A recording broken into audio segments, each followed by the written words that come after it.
Το Λυκέρ Τριαντάφυλλο είναι για μένα ένα ιδιαίτερο βιβλίο.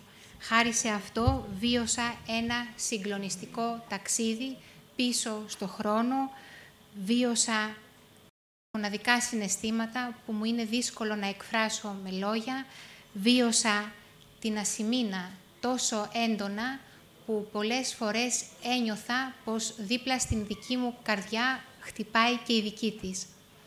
Η ιστορία ξεκινά το 1904, συμβολική ημερομηνία για μένα, γιατί είναι η ημερομηνία γέννησης της γιαγιάς μου, της Ισμήνης, από την ζωή της οποίας έχω πάρει πολλά αληθινά γεγονότα και τελειώνει λίγο πριν το 2000, από το χθες στο σήμερα.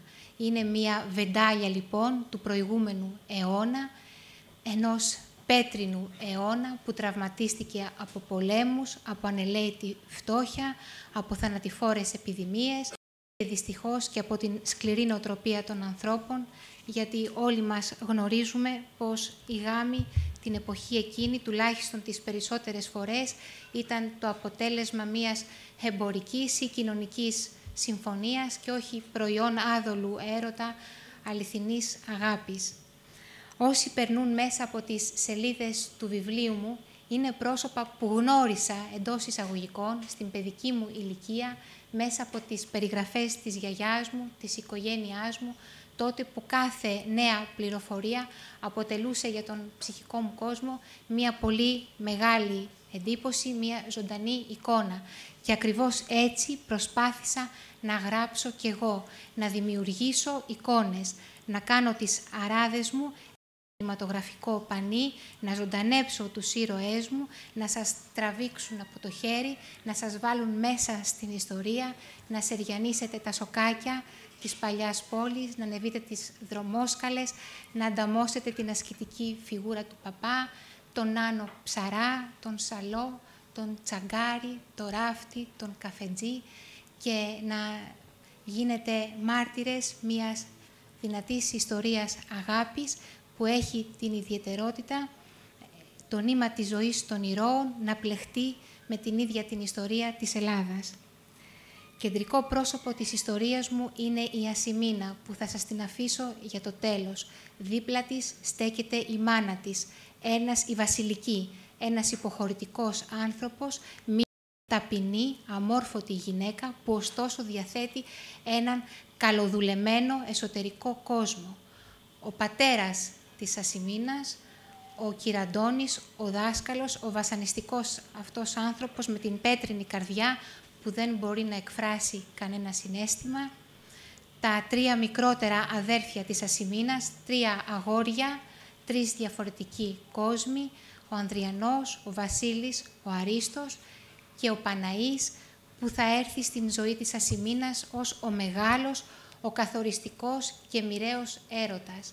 Και η Ασημίνα μου, άνθρωπος του καθήκοντος, που δέχεται τα χτυπήματα της μοίρας, που συμβιβάζεται με το πεπρωμένο της και που ανακαλύπτει μέσα από τα βάσανα και τις θλίψεις την τέχνη της ζωής.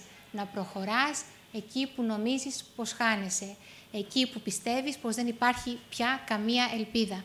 Αυτή είναι η τέχνη της ζωής, η τέχνη της επιβίωσης και αυτήν την τέχνη την κατέχει με πολύ μεγάλη επιτυχία η Ασημίνα και σας παραπλανώ μέσα από τις σελίδες του βιβλίου μου ότι είναι εξαιρετική και ντίστρα.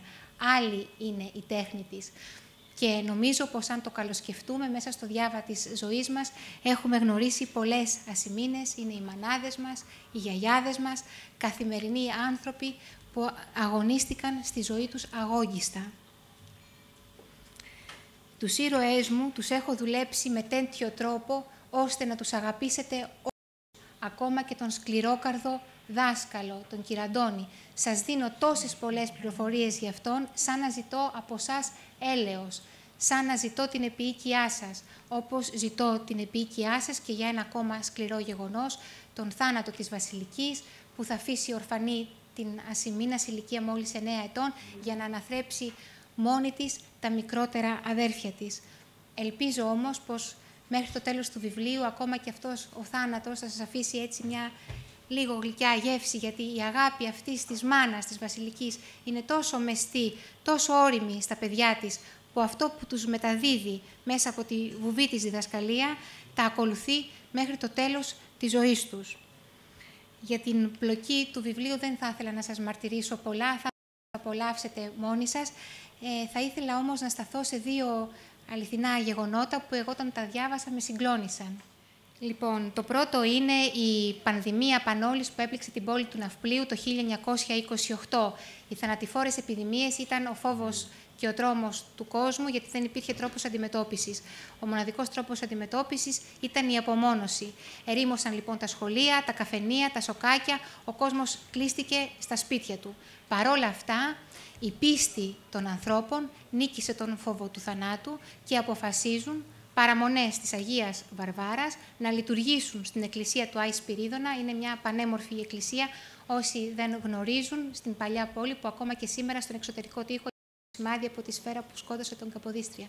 Λοιπόν, και μετά τη λειτουργία σηκώνουν από το προσκυνητάρι το εικόνισμα της Αγίας και κάνουν λιτανία σε όλη την πόλη με πολύ θέρμη, με πολύ πίστη, και πραγματικά υπάρχει ανταπόκριση από το Θεό, υποχωρεί η πανδημία αφού ήδη έχει σκοτώσει πολλούς, και αν βρεθείτε στο Ναύπλιο παραμονές της Αγίας Βαρβάρας, είναι ένα έθιμο που συμβαίνει ακόμα και σήμερα, από το 1928 μέχρι σήμερα. Το δεύτερο λοιπόν που θα ήθελα να σας αναφέρω είναι λίγες ημέρες, είναι ο βομβαρδισμός των συμμαχικών πλοίων, λίγες ημέρες πριν την επέλαση των Γερμανών. 3 υπεροκειάνια είναι αραγμένα στο λιμάνι του Ναυπλίου και περιμένουν να μαζέψουν όλους τους συμμάχους στρατιώτες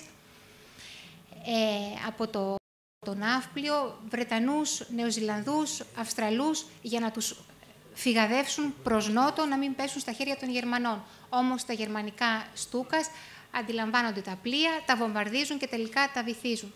Και μέσα σε αυτό το σκηνικό της απόλυτης φρίκης, του θανάτου, της βαθιάς θλίψης μέσα από την ταραγμένη θάλασσα, εμφανίζονται πανέμορφα άλογα που προφανώς ελευθερώθηκαν από τα σπλάχνα ενός πλοίου, τα οποία ξεκινούν να κολυμπούν από τη θάλασσα προς την ξηρά, βγαίνουν στην ακτή και τρέχουν προς τα βουνά ελεύθερα. Αυτό λοιπόν το μήνυμα που βγαίνει από αυτήν την εικόνα είναι κάτι που ακουμπάει πάνω και στις δικές μου τις πεποιθήσεις.